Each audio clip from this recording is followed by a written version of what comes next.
Bonsoir à toutes et à tous. Merci d'être avec nous pour cette nouvelle rencontre. Bonsoir Hervé Gardette. Bonsoir Timothée Guillotin. Alors on se retrouve à l'occasion de la sortie du livre d'Hervé, Ma transition écologique, comment je me suis radicalisé. Hervé, pour commencer, ce livre est tiré de vos chroniques dans les matins de France Culture. Est-ce que vous pouvez nous en parler un peu, nous dire comment est née cette chronique, et éventuellement ce que vous faisiez un peu avant pour ceux qui n'ont pas encore la chance de vous connaître, et comment on est arrivé à faire ce livre ensemble? Ça fait beaucoup de questions à la fois. Alors je vais peut-être pas remonter au tout début de ma naissance. Non, ce que je faisais juste avant, en fait, c'était déjà sur France Culture, une émission qui s'appelait Du grain à moudre, qui était une émission de débat d'actualité que j'ai animée pendant 8 ans. C'était du lundi au vendredi, c'était à peu près à cette heure-ci. Et puis au bout de 8 ans, non pas que j'avais fait le tour de tous les sujets, mais j'avais envie de voir un petit peu autre chose. J'avais manifesté mon envie de bouger auprès de ma direction. Ma direction m'a proposé de faire une chronique sur l'écologie, donc ce n'est pas du tout une idée qui vient de moi. J'ai réfléchi, j'ai d'abord eu envie de dire non. Pourquoi? Parce que passer d'une émission qui faisait 40 minutes à une chronique qui en fait 4, je me disais, je perds quand même 36 minutes. Et puis la deuxième chose, c'est que moi, je n'étais pas du tout un spécialiste de l'écologie, je suis un journaliste généraliste. Donc je m'intéressais à l'écologie, mais comme je m'intéresse à l'économie, au sport, je ne sais pas ce que vous voulez, à la cuisine, par exemple. Alors, vous dites quand même dans le livre, Ouais, dès l'avant-propos, vous nous dites au fil des ans, j'ai vu les sujets liés au climat venir de plus en plus dans la programmation du Grain à ouais, Moudre, ça c'est donc qui vrai, est ouais. une émission de débat quotidienne. Il y en a eu de plus en plus entre Oui, l'année ouais. 0 et la dernière année. Oui, parce que dans cette émission, donc, on traitait des grands sujets d'actualité, des grands débats, et c'est vrai que plus les saisons passaient, plus les sujets liés à l'écologie finissaient par s'imposer.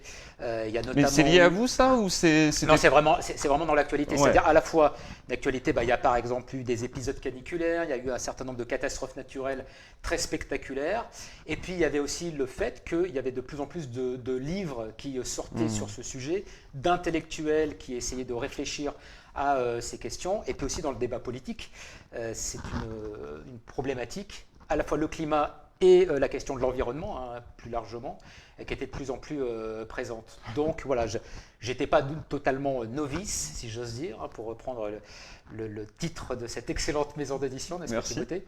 Mais voilà, mais j'avais pas en tout cas prévu de m'intéresser exclusivement à la question écologique. Ouais, entendu. Mais on peut quand même dire que entre la fin des années 2000, quand vous commencez le grain, et donc du grain à moudre, et la fin des années 2010, il y a 2 fois plus, 3 fois plus. En tout cas, le sujet s'impose dans votre programmation. Ouais, il de s'impose dans la manière... programmation et puis il s'impose aussi, je pense, dans la préoccupation du public. Moi, je me souviens d'une émission que j'avais faite avec un philosophe qui s'appelle Dominique Bourg, qui est spécialiste justement de ces questions liées à l'écologie. Et lui, il était plutôt, comment dire, pessimiste par rapport, on va dire, au fait que ça préoccupe pas suffisamment les gens. Et il m'avait expliqué qu'il avait vu le déclic, alors je crois que c'était l'été 2018, Mhm. si ma mémoire est bonne, où il y a eu une canicule qui a été particulièrement importante et où là, les gens ne parlaient plus que de ça. Et je pense que ça a été un déclic pour plein de gens de se dire, oui, effectivement, le réchauffement climatique, c'est quelque chose qu'on perçoit maintenant. Et c'est assez amusant parce que je repense à votre intro où vous nous dites, évidemment, il y a les sujets, mais il y a aussi tout ce qu'il y a autour, et même votre équipe qui vous parle de plus en plus de ça et qui devient, il y a de plus en plus de végétariens qui arrivent dans l'équipe et qui, enfin, en tout cas de journalistes qui se convertissent à l'alimentation végétarienne. Ouais, c'est vrai que C'est assez marrant. j'avais oublié ce détail, mais c'est vrai qu'en tout cas, oui, il se trouve que j'avais une équipe où je devais être un des derniers carnivores, peut-être, ce que je suis toujours d'ailleurs, même si je le suis un peu moins On aujourd'hui, a mais je tous suis quand même réduit. resté carnivore. Non, mais voilà, c'est vrai que cette préoccupation-là, je la sentais vraiment venir, et c'est ce qui m'a fait accepter finalement cette proposition de faire une chronique quotidienne sur France Culture, c'est de se dire que c'est un sujet absolument majeur. Et par ailleurs, c'est un sujet qui permet de parler de tous les autres sujets. Ouais, on va en C'est-à-dire parler. quand on s'intéresse à l'écologie, on peut aussi bien parler de sport, de politique, de géopolitique, de vie quotidienne, de transport, enfin voilà, tous les sujets Hyper peuvent transversal. être absorbés par la question écologique. On va y revenir, mais alors comment on fait? Donc, vous avez cette proposition, on Ouais, passe de 40 minutes à 4 minutes dans la matinale, ouais. c'est acté. on part là-dessus. On est l'été avant la fin de la saison précédente, donc la fin de la saison 2019, c'est ça? Ouais, c'est à peu près mois de mai, mois de juin, quoi, à peu Ok, près. et à partir de là, comment on se prépare? Comment le journaliste devient chroniqueur écologie? Eh ben d'abord, on se dit que ça va être génial et qu'on va passer un été à lire un certain nombre de bouquins pour se préparer.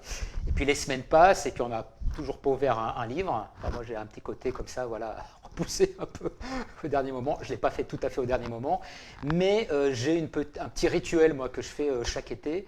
Je vais m'isoler dans une caravane.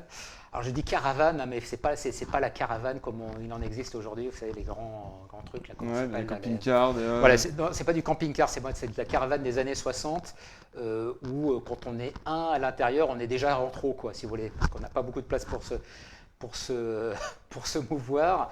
C'est une caravane qui est dans un pré qui appartient à mes parents, qui est en Auvergne, dans un coin un peu perdu de l'Auvergne. Et j'y vais chaque été, passer une semaine. Et donc là, j'y suis allé avec un certain nombre de livres un peu généralistes où je me suis dit, bah voilà, je vais quand même essayer un petit peu de m'acculturer à ces questions et puis de prévoir un petit peu quelques sujets, quoi. Donc voilà, c'est ce que C'était un peu, enfin on le ressent au début du livre, c'était un peu un sujet de stress d'être un imposteur au départ, de se dire mais qu'est-ce que les vrais écolos, je crois que vous le dites aussi dans l'avant-propos, qu'est-ce qu'ils vont penser de moi? Ils vont me prendre pour un imposteur. Ouais. Bah, il y avait de la déprime et du stress au début, c'est-à-dire la déprime de se dire mince, j'abandonne cette émission qui finalement marchait bien. Et oui, Qu'est-ce que je suis allé faire là-dedans? Un petit coin de paradis journalistique, voilà. Ou une expression comme ça. Et puis, non, la deuxième chose, c'est-à-dire, comme je vous disais, moi je ne suis pas spécialiste de ces questions d'écologie, en tout cas à l'époque je ne l'étais pas, je le suis un peu plus aujourd'hui, hein, même si je ne prétends pas du tout avoir une expertise scientifique sur le sujet. Et c'est vrai qu'il y a toujours cette crainte, c'est-à-dire d'aller sur un terrain qu'on ne maîtrise pas tout à fait, en tout cas au départ, et du coup de prendre le risque de raconter des bêtises. Surtout qu'il y a une grosse base de documentaires déjà existante, et il y a une littérature importante. Ouais. Vous n'êtes pas le premier à aller sur le sujet, c'est pour ça. Non, et puis il y a des journalistes qui travaillent sur ces questions depuis de longues années. Donc moi, il ne s'agissait pas du tout de me substituer à eux. Mais l'idée, c'était, et c'est aussi pour ça qu'on a proposé cette chronique, c'était en connaissance de cause.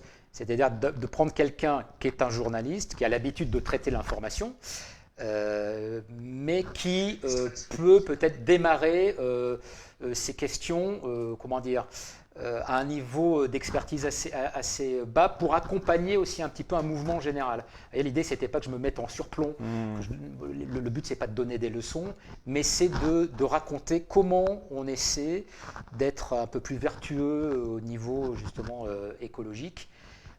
Et de vivre ça un petit peu au jour le jour, quoi, et de voir ce qu'on constate, ce qu'on apprend, les aberrations auxquelles on est confronté, les contradictions. Pour donner un petit peu le ton de la chronique aux téléspectateurs qui ne sont pas encore vos auditeurs mais qui vont franchement le devenir, c'est évident. Ça, vous m'apprenez quelque chose et je suis assez choqué par ça. Je pense qu'ils sont peu. Hein, ils sont peu. Vous avez un angle qui est assez simple, c'est que vous dites c'est à hauteur de terreau, c'est à hauteur d'homme, c'est pas vertigineux, je fais pas de technique, je cherche pas des solutions à des sujets complexes, ou en tout cas je partage mon expérience avec mes doutes, avec parfois mes certitudes, mais c'est quand même beaucoup d'exercices de pensée, de bah tiens, comment est-ce que je peux m'améliorer au quotidien, comment est-ce que ça marche. Cet angle-là, vous l'avez décidé d'emblée, c'était la solution de facilité, ou c'était vraiment quelque chose d'assumé? Est-ce que vous vous êtes dit, bah tiens, ça manque, on parle trop souvent de choses qui peuvent paraître un peu abstraites pour le grand public? Oui, non, alors vraiment ça s'était assumé dès le départ. D'abord parce que j'imagine que j'aime bien parler de moi, hein, donc voilà, ça y a un petit côté narcissique forcément. Quand on parle de soi, il y a un petit peu de ça. En plus quand on le fait à la radio, quoi, avec quand même un certain nombre d'auditeurs sur France Culture. Non, il y avait ça. Il y avait effectivement, c'est-à-dire l'idée c'était de raconter ce que c'est au quotidien. Et on est finalement bien placé quand on vit ces expériences-là pour les raconter. Mais l'idée, c'était pas non plus d'en faire qu'un récit personnel.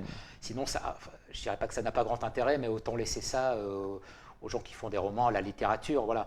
Mais c'était partir du quotidien pour ensuite essayer de voir les informations complémentaires que je pouvais apporter, et donc du coup il fallait lire, et ça a été génial parce que, je dis ça a été génial, ça l'est toujours, hein, parce qu'on apprend plein de choses en faisant ça, et puis ensuite aussi pour proposer un certain nombre d'interrogations. Moi l'idée c'est pas tellement de dire il faut faire comme ci, comme ça, ça c'est le rôle des ONG, c'est le rôle des politiques, mais c'est plutôt d'essayer de faire en sorte que les gens qui écoutent la chronique ou qui la lisent désormais se posent des questions, quoi. Voilà, moi je trouve que on n'est pas là pour apporter des réponses, mais si déjà on apporte quelques questions supplémentaires, je trouve ça déjà pas mal. Je reviens, avant d'avancer un petit peu, je reviens sur les lectures, parce que ça fait 2 fois que vous nous en parlez, donc vous vous êtes construit un petit peu à partir de lectures. C'est quoi les premiers et les grands textes, les grands livres, les grands essais? Alors là, je vais aller dans la bibliographie de cet excellent recueil. Moi, je sais que vous en parlez aussi Ouais. dès le début, hein, dans l'avant-propos. Non, le tout premier, je ne m'en souviens plus très bien, le tout premier que j'ai ouvert, mais je crois que c'est l'horloge climatique, non, c'est pas quelque chose comme ça, ou la crise, le tic-tac de l'horloge climatique. Je crois que c'est ce livre-là. Vous en parlez un peu plus tard, vous parlez dès le départ, donc juin 2019. En parlant de lecture, par où commencer? Quel livre allait être ma porte d'entrée vers la transition écologique? Amsterdam, Le bonheur était pour demain de Philippe Biwix. Ah ben oui, voilà. Le bonheur était pour demain. C'est bien ça. Ouais.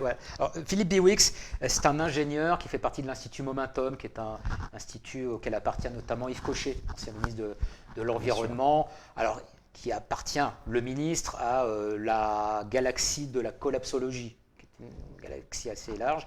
Est-ce qu'on peut, en 2 mots, la collapsologie pour ceux qui ne l'ont pas, comment vous le définissez? La collapsologie, c'est la théorie de l'effondrement, c'est l'idée que le monde est extrêmement complexe et que cette complexité fait que si un des rouages de ce monde se met à dérailler, l'ensemble des rouages se mettent aussi et il y a un effondrement.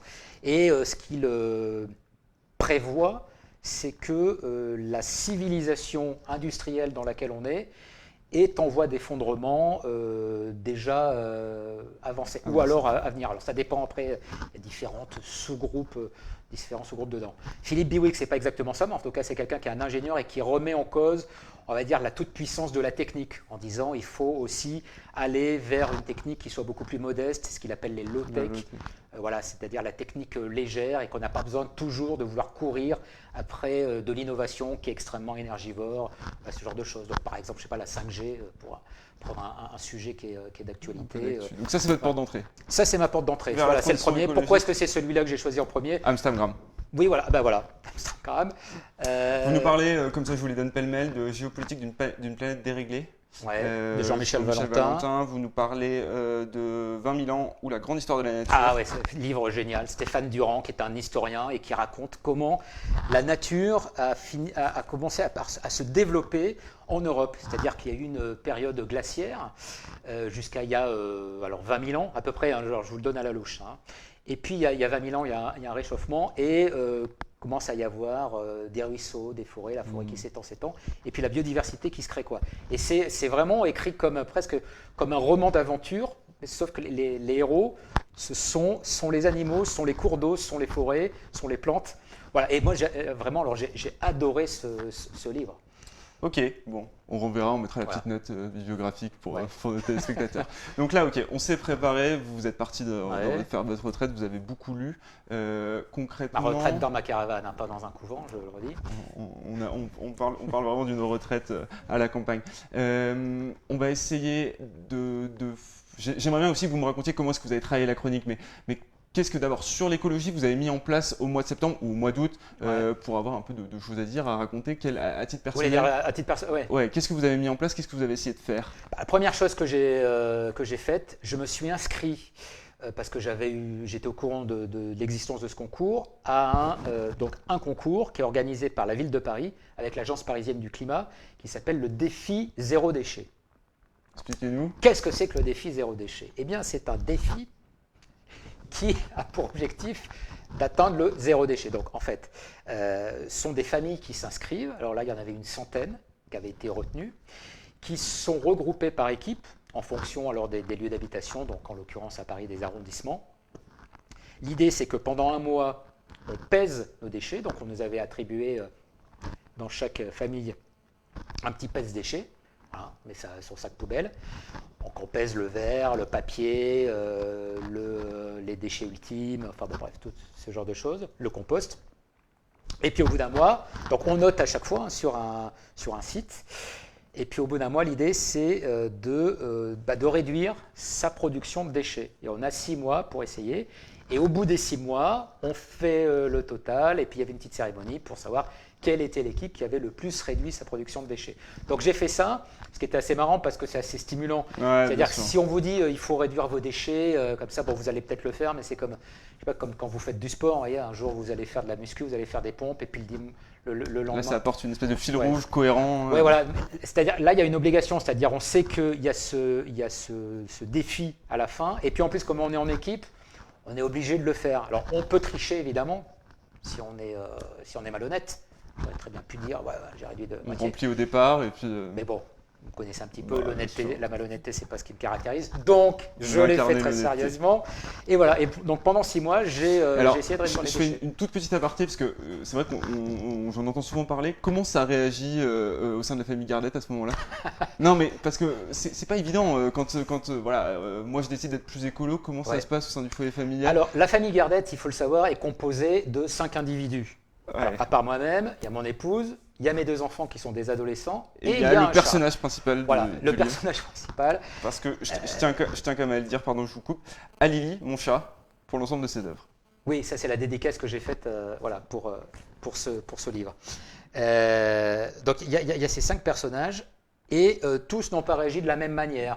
Voilà, on va dire que mon fils aîné n'a pas été le plus enthousiaste à l'idée de réduire ses déchets. Quant à mon chat, et là c'est un vrai problème si vous voulez, c'est qu'à un moment donné, on a réussi finalement à réduire les déchets pour plein de trucs. Donc on a réduit l'achat de produits emballés, on a acheté davantage de légumes, de fruits, enfin voilà, on avait vraiment fait un gros effort. Mais alors il y a un domaine dans lequel on n'a pas réussi à faire bouger quoi que ce soit, c'est les déchets qui sont causés par le chat, et notamment la litière. La litière, Ouais. ok. Alors la litière, un chat qui fait pipi, et quand ça s'agglomère, et ben, je peux vous dire que ça pèse très lourd dans une poubelle. Et donc à un moment donné, on était face à ce seuil-là qu'on n'a jamais réussi à faire descendre. Donc si vous voulez vraiment réduire vos déchets, Vous allez même plus faites-le loin sans dans le avoir livre. un chat. Vous allez un peu plus loin, vous dites que ça vous a fait ne pas gagner le défi. Oui, voilà. Le chat. Ouais, voilà. Lily, si tu m'écoutes, voilà, c'est ta faute si on n'a pas été sur le podium. Sur le podium. Donc là, vous lancez dans ce défi, ça dure combien de temps à peu près? 6 mois. Ouais, c'est assez long. Qu'est-ce que vous mettez d'autre en place assez spontanément au départ? Il y a des... Non, bah après, il y a ça. Non, mais après, j'ai rien révolutionné, si vous voulez, Mm. dans mon quotidien. C'est-à-dire, c'était des choses auxquelles j'étais sensibilisé. Mais à partir du moment où je faisais une chronique sur ce sujet, c'est vrai que l'idée, c'est quand même d'être un minimum cohérent avec le propos qu'on tient. C'est-à-dire faire une chronique sur l'écologie, mais continuer à, je sais pas, conduire une voiture Votre diesel malheur, pour aller ouais, chercher c'est son pain. prendre l'avion. si vous voulez. Non, mais prendre l'avion. Enfin, moi, après, sur des vols intérieurs, enfin, je suis pas contre. Oui. Globalement, je suis contre rien. C'est-à-dire que je dis pas il faut interdire l'avion, il faut Ouais. interdire la voiture et tout. Mais il y a des choses qu'on n'est pas obligé de faire. C'est-à-dire, typiquement, quand on est parisien, on n'a pas besoin de prendre sa voiture pour se déplacer dans Paris. Ça, c'est quand même un peu aberrant. Donc, bon, alors moi, j'ai pas de voiture en l'occurrence, mais c'était des choses en tout cas auxquelles j'étais sensibilisé. Mais voilà, faut quand même essayer un petit peu d'être cohérent. C'est-à-dire, si on défend des principes, c'est quand même bien quand on essaie de se les appliquer un petit peu à soi-même. Voilà, même si c'est pas toujours facile. Bien entendu. Et côté chroniqueur, sur la chronique, comment est-ce que vous vous sentez au départ? Est-ce que c'est un exercice, parce que c'est un exercice d'écriture? Ouais. Comment vous avez travaillé? Est-ce que vous avez tout de suite trouvé la bonne méthode? Est-ce que j'ai trouvé la bonne méthode? Je sais. La chronique à pas. 8h45, Ouais. vous l'écrivez la veille? Je l'écris la veille. J'essaie d'avoir l'idée le matin à peu près. Enfin, des fois j'anticipe un peu plus, mais en gros, globalement, c'est vraiment du jour pour le lendemain. Vous n'en avez pas en réserve au cas où J'ai plein de sujets en réserve, mais qui finissent par se périmer. C'est comme les yaourts, c'est-à-dire qu'une idée géniale, par exemple, là aujourd'hui, j'ai peut-être eu 2-3 idées que je trouve géniales vous étiez à inspiré? cette heure-ci. Sauf que demain, quand je vais me réveiller, je vais regarder les trucs. Ouais, Alors ouais. déjà, soit je ne vais pas comprendre ce que j'ai voulu dire, qu'est-ce que c'est que ce sujet, soit je vais trouver ça ridicule. Donc, si vous voulez, il y a beaucoup de... Alors, s'il y a du déchet, j'essaie de réduire mes déchets dans ma consommation, mais il y a beaucoup de déchets dans les idées de chronique. Vous en parlez. Et ça pollue pas beaucoup. Il non. y a un chapitre déchiffrage de chronique, 26 juin 2020, Ouais. dernière chronique de la saison, donc 2019-2020, et vous revenez sur toutes les idées que vous n'avez pas traitées, enfin tous les sujets. Et c'est vrai qu'il y a des choses, on se demande un peu où vous êtes allé les chercher. Vous-même, vous demandez, vous vous dites, mais je sais plus trop pourquoi j'avais pensé à ça ou pourquoi j'avais cette note-là dans mon iPhone, parce que je crois que c'est ce que enfin, dans mon téléphone, parce que c'est ce que vous faites, vous notez. Je note, oui, tout le temps en fait. Hein. C'est vrai quand on fait une chronique sur un thème comme celui-là, mais j'imagine comme sur tout un tas d'autres thèmes, enfin en tout cas sur un sujet qui est censé être d'actualité et être dans l'air du temps, il faut toujours être un petit peu à l'affût. Mais ça peut être n'importe quoi. Hein. Moi, je sais pas, je peux regarder, je peux voir une pub à la télé, ça me donne une idée. Ça peut être une conversation dans un dîner, ça me donne une idée. Voilà, il n'y a pas longtemps, je suis allé voir un de mes oncles pour lui souhaiter la bonne année. On a discuté, ça m'a donné une idée de chronique. Peut-être que cette rencontre en Facebook Live va se transformer d'ici quelques jours en chronique parce que ça m'aura titillé, quoi. Vous nous Voilà, direz. c'est pas impossible. Vous nous direz. Voilà, Donc, quelques semaines passent, vous mettez des choses en place, Ouais. dont ce défi dans lequel vous embarquez toute votre famille et votre chat, qui fait partie de la famille, donc toute votre famille. Ouais. Quels sont les premiers... Enfin, je vais déshériter le chat malgré tout, mais bon, Ah bon, c'est ouais, quand même partie de la famille. qui doivent être contents. C'est quoi les premières réflexions, les premiers doutes, les choses que vous constatez assez rapidement par rapport au sujet, à votre position, à votre chronique? C'est-à-dire par rapport aux choses que j'avais essayé de mettre en place dans ma vie privée. Ouais, qu'est-ce qui revient, qu'est-ce que vous vous dites au bout d'aller 3 mois, vous avez essayé de progresser, d'être un peu plus écolo. Bon, il y a eu ce défi, mais on vous le racontait dans le livre, il y a aussi consommer en vrac, Ouais. faire attention au plastique, c'est un sujet, le plastique qui revient beaucoup, se déplacer. Et à quelles difficultés vous vous êtes heurté? Qu'est-ce que vous vous dites au bout de 3 mois? Vous vous dites, ça va être plus dur que prévu? Il y a deux types de difficultés, c'est-à-dire il y a les difficultés qui sont liées à ce que j'ai essayé de mettre en place dans ma vie quotidienne, et après il y a les difficultés qui sont liées à l'exercice de la chronique. Alors pour ce qui est de la pratique quotidienne, une des difficultés par exemple, quand vous essayez de réduire vos déchets, donc vos emballages, parce que c'est quand même beaucoup lié à ça, il faut par exemple trouver des magasins de vrac, qui proposent du vrac. Alors ça se développe petit à petit, mais ça reste encore, en tout cas dans les grandes chaînes de supermarchés, c'est encore microscopique. Hein. Vous avez trouvé 3 cacahuètes et puis 2, je sais C'est pas toujours très bien fait en la plus. semoule, mais bon, voilà, mais il n'y a pas grand-chose. Alors il n'y a pas trop loin de chez moi quelques magasins, quelques épiceries qui sont ouvertes, mais ça veut dire quand même que ça demande du temps, parce que les courses que vous faisiez dans un seul et même endroit, là vous multipliez, voyez, les endroits où vous pouvez aller acheter. Donc, ça, c'est compliqué. C'est-à-dire, il faut quand même, finalement, réduire ses déchets. C'est chronophage. Ça peut paraître contre-intuitif, mais voilà. Mais il faut du temps quand même. Cuisiner, ça prend plus de temps que réchauffer un... Voilà, exactement. Ouais, voilà. Aller au marché, ouais. qui prend aussi, parce que Voilà. vous disiez, devoir Ouais. avoir plusieurs pôles. Ok. Voilà. Donc ça, c'est une difficulté majeure. Aller à pied à Toulouse plutôt qu'en avion, c'est plus long aussi. D'ailleurs, vous avez failli Il y a être en ce genre de retard. trucs.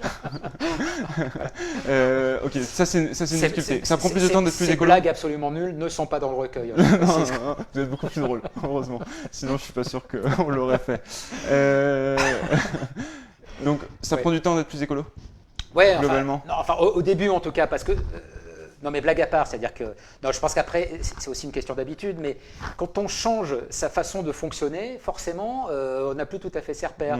Donc le temps d'adopter une nouvelle façon de fonctionner, et ben forcément, ouais, c'est un petit peu plus long. Donc il y a ça comme difficulté. Après, il y a d'autres difficultés alors qui sont plus anecdotiques, mais un truc tout bête. Par exemple, alors je le raconte ça une fois dans une chronique qui s'appelle Mes courses sans sac.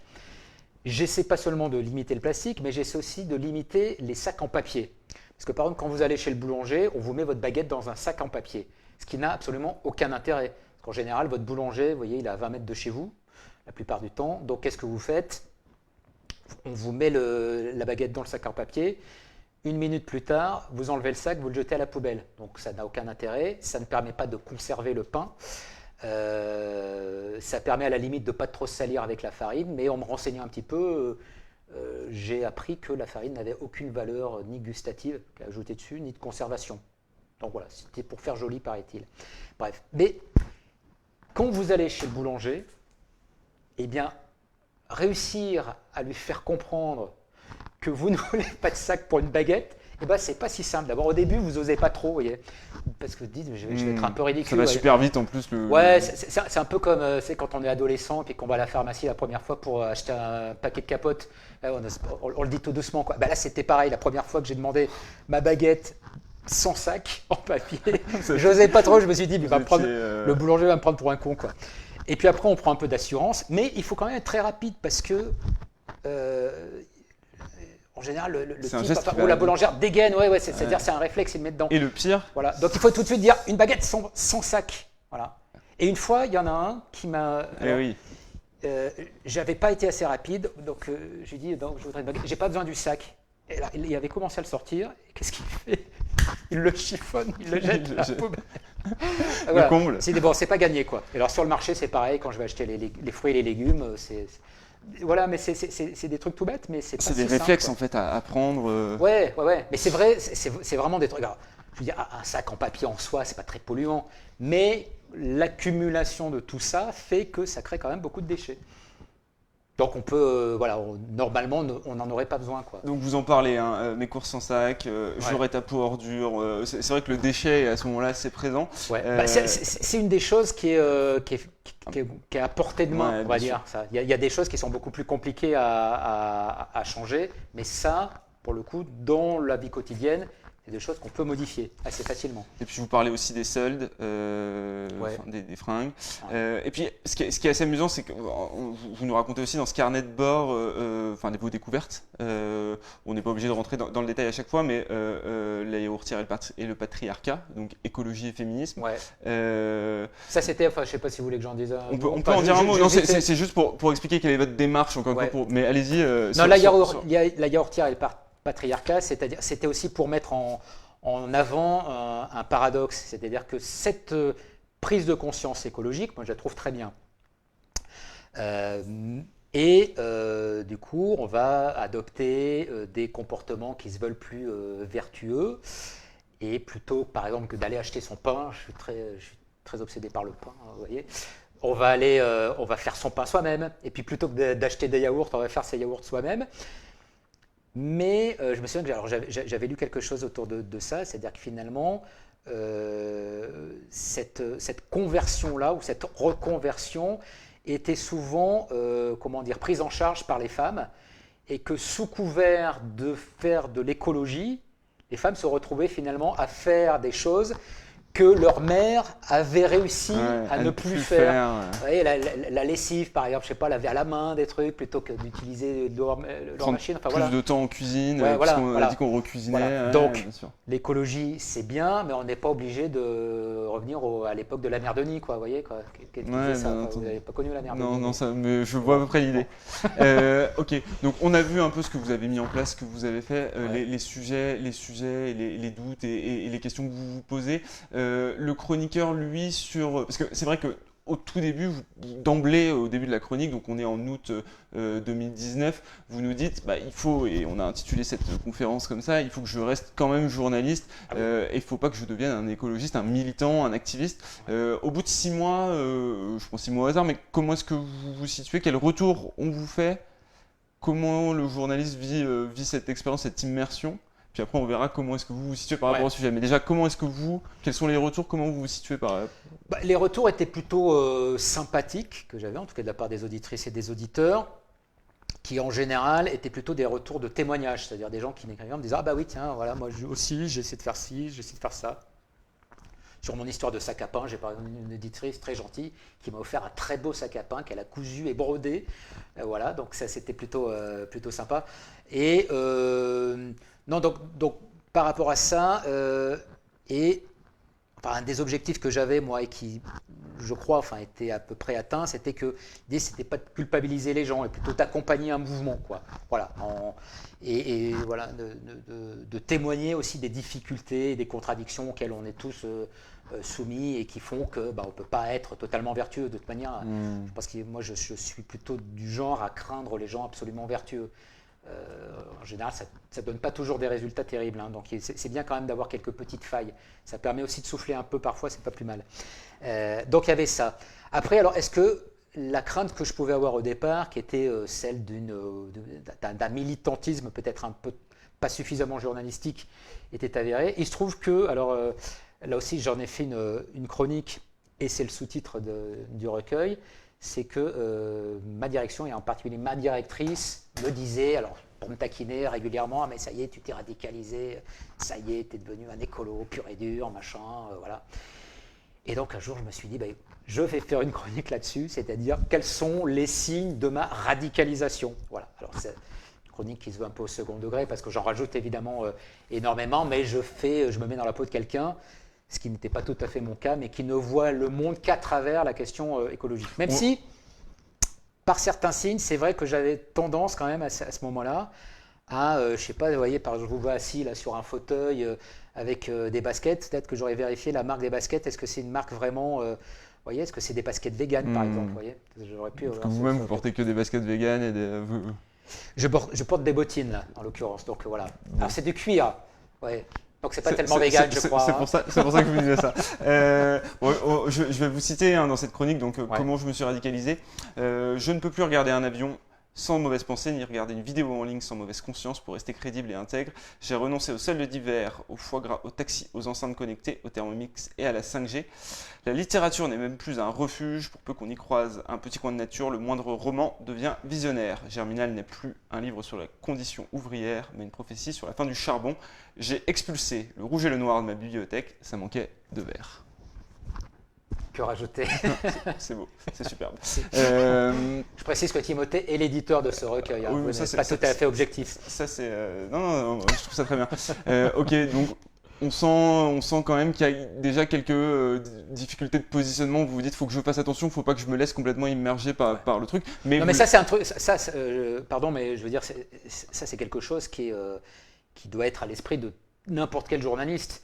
Si vous voulez, c'est-à-dire que je disais ça tout à l'heure, alors j'étais invité dans l'émission 64 minutes sur TV5 Monde, et je faisais l'analogie avec le journaliste sportif. C'est-à-dire que le journaliste sportif, par exemple, s'il suit pendant un certain temps, va sortir de Paris, prenons l'Olympique Lyonnais, qui par ailleurs est mon club préféré, mais si vous suivez pendant plusieurs saisons l'Olympique Lyonnais, vous allez avoir du mal à un moment donné à n'être que journaliste. Vous allez devenir supporter. Et quand on devient supporter, on n'a plus la distance critique avec son sujet. Voilà, c'est ça. Mais quand on est journaliste culturel, c'est pareil. Vous voyez, c'est-à-dire quand on confronte, quand on fréquente, je sais pas, des comédiens. Ça crée presque un conflit en fait d'intérêt entre son objectivité. Journaliste politique, c'est pareil. Donc, ce qui est bien, c'est toujours de garder le sujet à distance. C'est-à-dire, voilà, on n'est pas là pour faire du militantisme. J'ai absolument rien contre les militants écologistes. Mais moi, mon travail, c'est d'abord un travail journalistique. Alors après, quand on travaille journalistiquement sur cette question de la transition écologique, on finit quand même par être convaincu par un certain nombre de choses. C'est-à-dire, vous ne pouvez pas travailler sur ce sujet et être climato-sceptique. Pas possible. Ou alors, c'est que vous n'avez pas bien travaillé. Mais après, voilà, moi je suis pas là pour, je sais pas, moi je suis pas là pour défendre, par exemple, une formation politique par rapport à une autre. Ça, à chacun de faire ses choix, quoi. Mais est-ce que vous avez cherché quand même à vous forger une opinion? Vous êtes vraiment, parce qu'à titre personnel, forcément, en travaillant autant le sujet, et je le sais, vous passez quand même beaucoup de temps dessus. Ouais. Est-ce que naturellement on a des opinions qui se forment, ou est-ce que vous avez refusé ça en disant non, il faut juste que je sois dans la compréhension, dans l'accompagnement, dans le témoignage? Non, mais ni l'un ni l'autre. Enfin, c'est pas quelque chose de réfléchi. Je me dis pas, il faut absolument que j'ai un avis sur ce sujet, quoi. Mais ça, c'est comme sur n'importe quel autre sujet. Moi, ce qui m'intéresse, c'est plutôt, d'abord, c'est d'apprendre des choses et de faire profiter de ce que j'apprends aux gens qui écoutent ou qui lisent la chronique. Ça, c'est la première chose. Et puis ensuite, c'est après d'en tirer des réflexions. Voilà. C'est-à-dire d'essayer d'avoir une approche, alors je mets plein de guillemets autour, parce que je ne suis pas philosophe, mais une approche un peu philosophique, quoi, de ces sujets. Voilà, mais... on n'est pas obligé d'avoir un sujet pour tout, surtout... Une opinion sur tout? Non. Non, mais après, si vous voulez, est-ce que je suis par exemple convaincu qu'il faut lutter contre le changement climatique? Évidemment, oui. Est-ce que je suis convaincu par le fait qu'il faut une transition écologique? Oui. Mais après, je pense que aujourd'hui, je pense que c'est quand même le cas d'une majorité de gens. Après, c'est comment on fait. Et c'est là qu'il peut y avoir des divergences et du débat. Mais je trouve ça très bien qu'il y ait du débat. C'est-à-dire qu'il ne faut pas que tout le monde soit d'accord. L'écologie, pour moi, c'est un sujet politique. Et donc, comme c'est un sujet politique, il faut qu'il y ait du débat politique dessus. Parce que c'est ça le plus important. On parle des petits gestes que je fais, moi, trier mes déchets et tout. C'est bien de le faire, il faut le faire parce qu'il n'y a pas le choix. parce que c'est pas responsable, si vous voulez, de faire n'importe quoi. Enfin, je veux dire, on peut pas continuer à surconsommer comme ça. Mais je veux dire, c'est pas ce que vous allez faire, vous Timothée, ce soir en rentrant, ou moi, qui va changer la face du monde.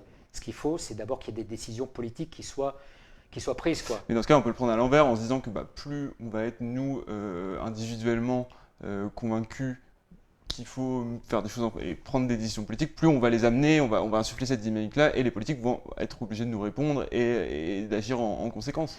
Donc c'est pas... Pour l'instant, je suis pas sûr que ça fonctionne tellement comme ça, hein. Non, je pense que les deux mouvements doivent être simultanés, c'est-à-dire l'un ne peut pas aller sans l'autre. C'est-à-dire changement de l'opinion, enfin prise de conscience, mais franchement qui avance bien. Oui, mais il ne suffit pas de prendre conscience déjà. C'est pas le tout d'avoir conscience de la crise écologique pour faire des choses qui aillent dans le bon sens. Déjà, voilà. Ça, c'est encore l'étape suivante. Mais ce que je veux dire, c'est qu'il faut que les deux choses aillent simultanément. C'est-à-dire si il n'y a que des gestes individuels qui sont faits et pas de décisions politiques majeures, ça ne changera rien.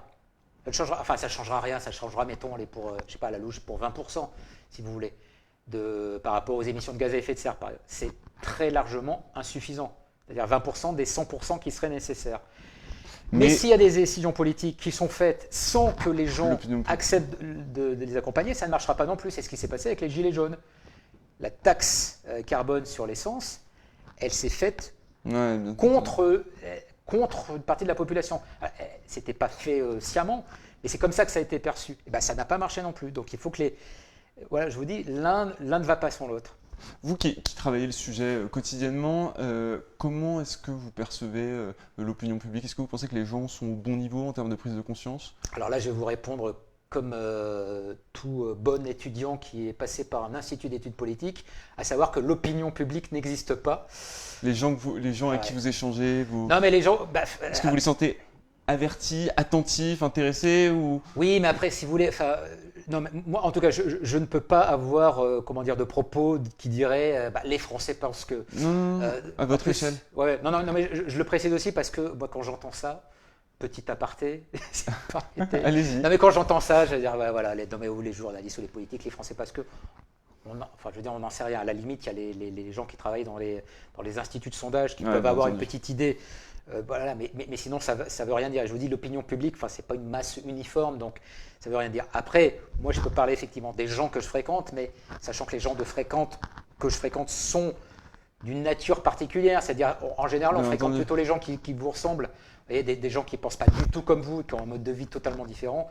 Vous ne les fréquentez pas. Donc, les gens que je fréquente, oui, sont plutôt sensibilisés à ces questions-là, à des degrés divers, parce que tout le monde n'en est pas au même point. Moi, j'ai des amis qui sont beaucoup plus avancés dans leur transition écologique que je ne le suis. Et moi, j'en suis là où ils étaient peut-être il y a 5-6 ans, quoi. Je sais pas, voilà. Mais bon, chacun avance à son rythme, après, Et puis, j'imagine que c'est pas linéaire, enfin, moi je le ressens comme ça, mais c'est pas linéaire. On a aussi des rechutes. Vous parlez du confinement. Le confinement, grosse rechute. Hein. Puisque donc, vous commencez la chronique en août 2019, on est confiné en mars. Ouais. J'aimerais bien que vous me racontiez, parce que ça m'amuse beaucoup, comment est-ce qu'on fait la chronique confinée chez soi dans une situation un peu difficile. Comment est-ce qu'on trouve des idées, comment tout simplement on l'enregistre. Est-ce que vous pouvez nous dévoiler un peu ça? Alors, sur le côté technique de la chose, quand on est confiné, et alors ce qui est encore un peu mon cas pour le coup, puisque la chronique, je la fais de chez moi en ce moment, depuis le... On en a combien de confinements? 2, 3, 4, je ne sais plus. On est sur un... Depuis le confinement en tout cas. Non, je suis en télétravail, donc j'ai un pied de micro, j'ai un micro. Voilà, je fais ça dans ma table, sur ma table dans le salon. Voilà, avec, devinez qui en face de moi? Mon chat, évidemment. Donc ça, je le fais en direct. Mais au tout début, c'était pas en direct, c'était des choses que j'enregistrais, donc il fallait j'avais un plaid que je mettais sur ma tête pour éviter qu'il y ait trop de résonance, si vous voulez, dans la pièce, donc pour que le son soit pas trop mauvais. Une bonne acoustique. Donc voilà, donc je faisais ça comme ça. Bon, mais ça, à la limite, c'est pas très compliqué. Donc le plus compliqué, c'est quand vous êtes un peu confiné chez vous, c'est pas si évident que ça de trouver des idées de raconter en fait finalement le monde extérieur. Sans le vivre, sans le voir. Voilà, sans le vivre, voilà. Donc je dois dire qu'il y a des jours où j'ai un peu tiré la langue quand même pour trouver une idée pour le lendemain, quoi. Ouais, et puis il y a eu il y a eu des rechutes. Vous avez dit c'est plus compliqué d'être co-responsable au quotidien quand on est confiné. On peut céder à des choses qu'on avait, sur lesquelles on avait progressé. Ouais, bah, c'est-à-dire que c'est vrai enfin le confinement, mais je pense que la plupart des gens ont vécu ça, c'est-à-dire on avait quand même besoin de compenser l'enfermement et la compensation pour un certain nombre de personnes, ça peut passer par exemple par la nourriture. Vous voyez. Et je dois dire que moi quand j'ai besoin de compenser, d'avoir un côté un peu doudou avec la nourriture, j'ai plus tendance à me tourner, on va dire, vers le steak. Vous voyez, le steak bien saignant quoi, ouais, avec je un vois bon très bien. jus que vers la salade de quinoa. Vous voyez. Donc ce que je veux dire, c'est que Un c'est plus chroniqueur écologique devrait pas dire voilà. ça. Non mais c'est plus facile d'être vertueux quand on Bien a, sûr. quand par ailleurs on peut un peu voilà s'extérioriser quoi, si vous voulez. Là c'était un peu plus compliqué. Non et puis par ailleurs il y avait un autre truc, mais ça c'était surtout au début du confinement, c'est que je ne sais pas si vous vous en souvenez, mais dans les premiers jours on n'était pas sûr que les magasins allaient continuer à être alimentés. Ouais, Il y avait quand même bien une sûr. espèce de gros flip Une national. frénésie Voilà, et dans les donc rayons. là, je veux dire, moi qui avais quasiment abandonné l'achat de tous les euh, plats transformés chez les marchands surgelés, je cherchais un terme pour pas dire le nom de la marque. Bah là, c'est vrai que Vous êtes allé faire des stocks. non mais, non mais je suis retourné. Et puis en plus, je veux dire, quand on est chez soi, enfin moi d'habitude je mangeais à la cantine de mon travail. Là, tout le monde chez soi, il y a 2 fois plus de repas à faire. Et donc, il faut trouver des idées. Et donc, on va plus facilement acheter des surgelés, par exemple, alors que là aussi sont suremballés. Donc, voilà. En termes de déchets, il y a une petite rechute. Voilà. Et puis après, on finit par retrouver les bons rails. Et voilà. Et à On revenir sur espère. le droit chemin. Ouais, voilà. Pas le Est-ce droit qu'il y a- chemin, il est un peu comme ça, le droit chemin.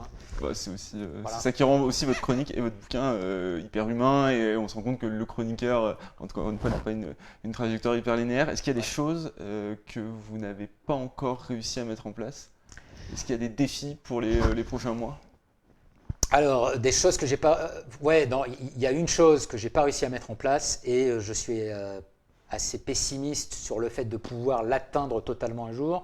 C'est le fait, par exemple, d'arrêter de consommer de la viande. Euh,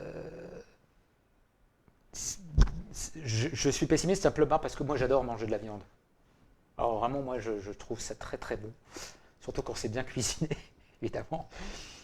Mais alors j'essaie de réduire quand même la consommation de viande et de poisson aussi. La consommation de viande parce que c'est quelque chose. Alors pour le coup, l'élevage, c'est une des activités les plus polluantes, enfin en termes d'émissions de gaz à effet de serre. Vous y revenez Voilà, dans le parce recueil. que alors il y a à la fois les émissions les émissions de gaz par le bétail, notamment par les bovins. Il y a le fait que ça demande énormément de ressources végétales, donc il y a de la déforestation qui se fait pour pouvoir faire pousser des végétaux pour nourrir le bétail. Il y a le fait que ça demande énormément de transport.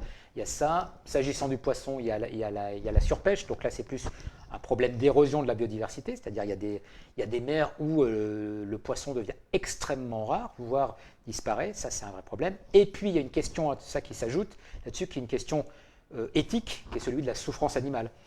Voilà, c'est-à-dire que alors, tous les élevages ne sont pas identiques, mais il y a des élevages, voilà, où, enfin, on le sait, il y a une loi sur la maltraitance animale qui vient d'être votée, qui ne parle pas du tout d'élevage. Ça sera peut-être pour la prochaine fois. Mais en tout cas, voilà, c'est quand même un vrai problème qui se pose. Et pour toutes ces raisons-là, voilà, je sais que dans l'idéal, il faudrait pouvoir, si ce n'est stopper, en tout cas réduire beaucoup plus la consommation de viande. Est-ce qu'encore une fois, c'est pas aussi une question d'environnement? Enfin, je ne sais pas comment ça se passe dans la famille Gardette, mais si tout le monde est carnivore, est-ce que c'est pas dur de se dire, chacun se fait son steak comme vous disiez tout à l'heure, et puis moi je vais m'astreindre à manger ma salade verte pour le dîner? Est-ce que je suis pas sûr, parce que moi je connais des végétariens qui vivent aussi avec des carnivores et que c'est comme arrêter de fumer finalement. Oui, non, ça, je pense que non, c'est une question. Enfin, il y a évidemment une question de volonté. Il y a une question de goût, c'est-à-dire voilà, je veux dire quand vous détestez la viande, c'est beaucoup plus facile de vous en passer. Hein. Et moi, j'aime pas la cigarette, donc ne pas fumer, ça ne m'est pas compliqué. C'est la même chose si vous voulez. Voilà, c'est plus facile de se priver des choses qu'on aime. Il y a peut-être un petit biais social aussi sur. Non, mais il y a ça, mais après, quand on s'intéresse un petit peu à l'histoire de la consommation de viande, on se rend compte que c'est quelque chose de très récent. Ouais, tout à fait. Voilà, c'est-à-dire avant, voilà, les gens mangeaient essentiellement des légumes et des fruits, et la viande, c'était quelque chose qui, à la limite, venait en plus. Ouais. Et donc, je pense que c'est ça qu'il faudrait réussir à faire. Dans une chronique récente, j'évoquais alors une émission que j'aime bien qui s'appelle Objectif Top Chef, qui a lieu sur M6, où il s'agit de détecter des apprentis qui vont ensuite rejoindre le grand concours Top Chef qui commence ce soir, toujours sur M6. Bref. Et il y avait un jeune apprenti qui avait proposé un plat au chef Philippe Etchebest, qui était un plat à base de légumes avec comme accompagnement de la viande. Ah, okay. Et j'ai trouvé ça génial, c'est-à-dire parce que, et alors le chef était un peu décontenancé, parce qu'il dit, ah ouais, mais j'ai pas l'habitude, parce que d'habitude c'est la viande garniture, et la garniture c'est les légumes. Et lui il avait totalement inversé ça, et la garniture c'était un bout de magret je crois. Voilà. Je me suis dit mais finalement c'est ça, c'est-à-dire culturellement pourquoi est-ce qu'on n'est pas capable de faire ça, c'est-à-dire il ne s'agit pas de dire il faut arrêter de manger de la viande, mais pourquoi est-ce qu'on est arrivé dans une société où l'élément principal c'est la viande. Si on y réfléchit un petit peu, il n'y a aucune logique à ce que ça soit devenu comme ça, quoi. Donc ça, c'est vraiment un axe de progression pour les mois à venir, l'alimentation. Oui, voilà, c'est ça. Et puis qu'est-ce que ça peut être d'autre? Non, il y en a sans doute plein, hein, mais le confinement, le couvre-feu, ça vous fait peur? Non, c'est pas que ça me fait peur, mais je veux dire, ça pipe. Hein. Les dés sont un peu pipés à cause de ça. Il faudrait vraiment retrouver une vie un peu normale, entre guillemets, pour voir si, par exemple, pendant les vacances, c'est-à-dire moi, voilà, les vacances, moi j'aime bien voyager. L'idée, moi, c'est quand même de privilégier au maximum les voyages en train. Voilà, donc voilà, l'idée, c'est ça. Voilà, mais, je reviens une seconde sur la neutralité, sur la position du journaliste. J'ai une question de Thibaut qui au passage, je vous aime beaucoup puisqu'il vous remercie pour votre chronique. Ah bah alors j'aime beaucoup Thibaut, du coup. Il me dit en revanche, une chronique m'a surpris, voire déplu. Il s'agit de celle. Ah bah j'aime moins Thibaut du coup.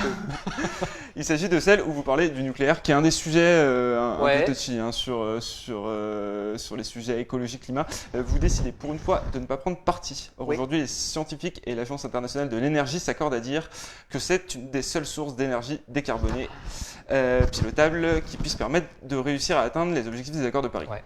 Ne pas prendre parti, c'est finalement faire le jeu des antinucléaires qui ont toujours eu la part belle dans les médias.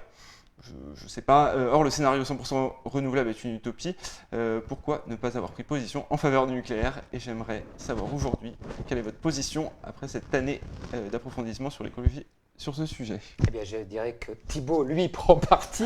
Bon, c'est le cas de le dire. Alors, non, mais justement, le nucléaire, vous avez évoqué… C'est intéressant. C'est vraiment là où vous avez une belle audience, une audience importante. C'est vrai que la neutralité, elle est importante à ce moment-là, afin de se dire comment est-ce que je me positionne, sachant que c'est pas sans conséquence. On peut considérer que c'est pas sans conséquence. La neutralité, j'en fais pas non plus un mantra absolu, moi. Hein. Je veux dire, c'est pas on parle souvent d'objectivité du journaliste. Enfin voilà, tous les étudiants en journalisme et tous les journalistes savent que ça n'existe pas l'objectivité. Mais en l'occurrence, sur ce sujet-là, vous avez choisi de ne pas prendre parti. Non, là j'ai choisi d'abord.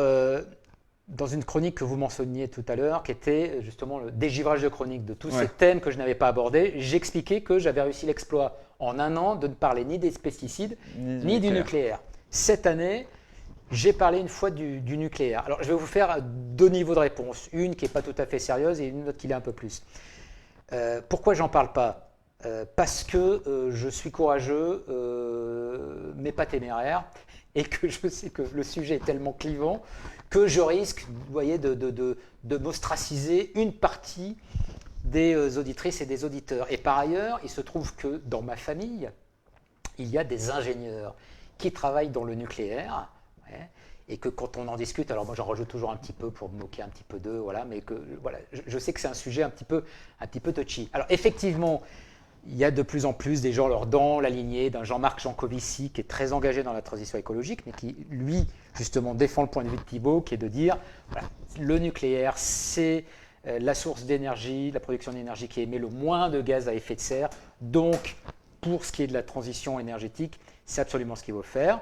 Et puis, vous avez l'autre point de vue qui est pour moi tout aussi valable, c'est-à-dire moi je ne considère pas qu'il y en a un qui est meilleur que l'autre, qui est celui des organisations écologiques, par exemple Europe Écologie Les Verts, qui dit mais non, mais il faut absolument sortir du nucléaire, d'abord parce qu'il y a un risque qui est important. On va bientôt fêter le 10e anniversaire de la catastrophe de Fukushima au passage, c'est le 11 mars 2011 que ça a eu lieu, donc il y a ça.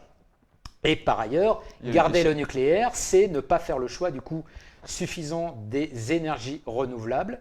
Et finalement, c'est avoir une sorte de système un peu inerte qui fait qu'on ne va pas développer suffisamment le solaire, l'éolien, voilà, la force des marées, enfin ce genre de choses.